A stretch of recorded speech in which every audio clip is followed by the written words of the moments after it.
Hi, this is Sue for Parkies and Me, My Journey with Parkinson's.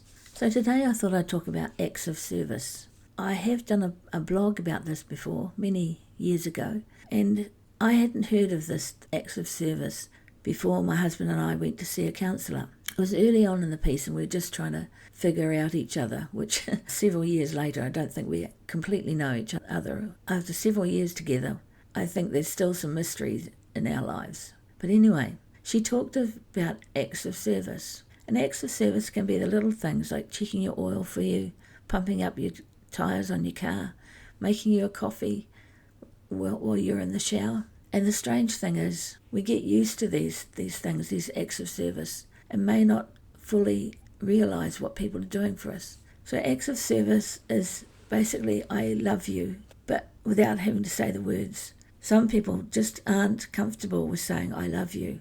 And thinking about acts of service, I was trying to think of things that my husband did for me and that I did for him. And it's definitely on the deficit side at the moment for me. I'm not able to perform many acts of service for my husband. So, yeah, strange that I couldn't think of many for my husband. And yet he does everything. Everything he does for me every day are acts of service.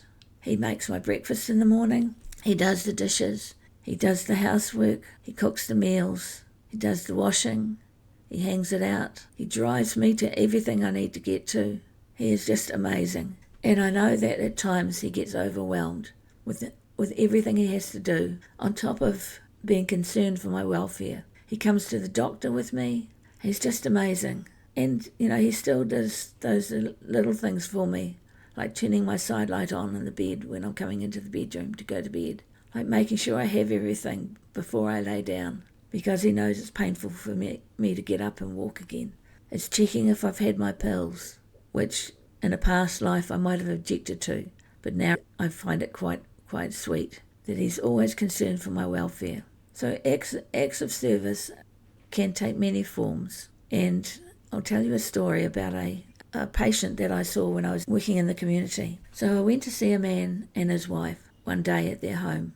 And the wife was talking to the daughter in the kitchen while they were waiting to make a cup of tea. And so I took the opportunity to look around the garden with the husband. And he said to me, I'm getting really frustrated. I know for years that my wife has made a fruitcake for our daughters and granddaughters. And she's done that for years. But she's not able to do that anymore. But she's fixed on it. She's fixating on it. She is insisting that she makes this Christmas cake. And he said, I don't understand why she doesn't just buy them one. And I said to him, for years she's been making these Christmas cakes, right? And he said, yes. And I said, you can't understand why she is so fixed on them. He goes, why didn't she just buy one? They still get a Christmas cake. And I said, this is one of the things that are called acts of service. For this scenario, love and a fruit cake. So that cake is more than just a Christmas cake. That is your wife's way of expressing her love for her girls. So it's so much more important to her than just any old cake. So I suggested to him, why don't you get one of the girls to ring her up and say, hey Mum, I know it's coming into Christmas, but this year would you mind if we changed things a little bit?